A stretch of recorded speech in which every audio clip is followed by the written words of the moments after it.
Bhadrak SPD school छात्रंक सफलता चलित वर्ष जेई मेन परीक्षा रे स्कूल 10 जन छात्र 85% रु 97% परसेंटेज मार्क रखी केवल स्कूल पाई नुहे बरं जिला पाई गौरव आनी देइछंती।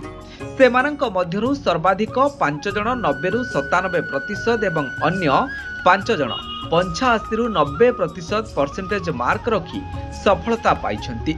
सेमानंक मध्यरु गणित एवं रसायन विज्ञान रे 2 जन छात्र 98% रु अधिक परसेंटेज रखी चर्चा को आसिछंती।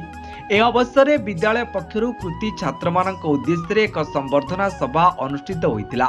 एथिरे विद्यालय अध्यक्ष युधिष्ठिर देवता निर्देशक देवाशीष दीक्षित कृति छात्रंको पुष्पगुच्छ देई शुभेच्छा जणाइबा सहित सेमानक उज्जवल भविष्यत कामना करिबा सहित देश एवं जाति पई गौरव आनिबाकू परामर्श देइथिले।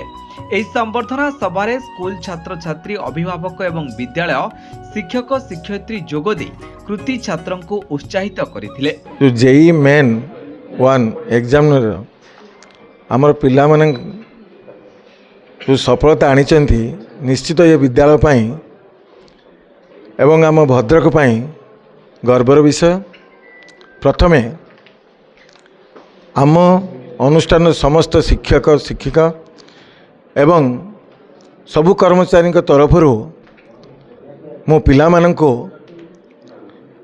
मो तरफर समस्त तरफर प्रथमे मुझे शुभेच्छा जनाऊँगी। सेमानंकर अक्लांत परिश्रम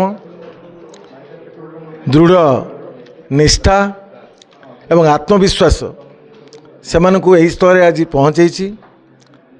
निश्चित भाव में सेमानंकर जीवन रे शिक्षक शिक्षयित्री मानकर हाथ अच्छी तत्सहित सेमानंकर जो पेरेंट्स कर सहयोगिता एवं आमर मैनेजमेंट जो सब बेले पिला मानकु उत्साहित करे कहीं आमे जेमिति एमिति स्थान रे पहुँचवा लोक जेमिति आमर एसबीडी विद्यालय प्रति तांकर गोटे लक्ष्य रहिबो एवं समस्ते एई विद्यालय केमिति अग्रणी जगार रे पहुँचबो एटा तांकर थाए सब बेले इच्छा।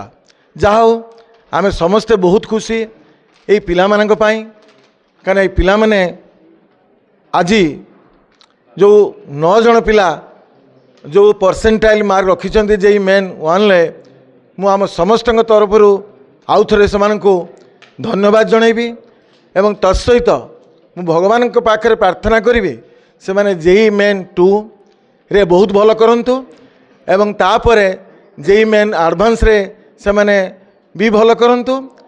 भल करला परे निश्चित भाव में से माने जाई प्रत्येक आईआईटी हो बा एनआईटी हो भल जगार जाइए से पाठ पढ़ंतु एवं तांकर जो मूल्यबोधता एवं जो कर्तव्य देश पाई जाति पाई रही से माने निश्चित भाव में तांको भविष्य उज्जवल करी किछि ना किछि अवदान करंतु एवं देश पाई आमे टीचर हिसाब रे डेफिनेटली दिने कौन करिवु ना तांको पाई गर्वित मन करिवु।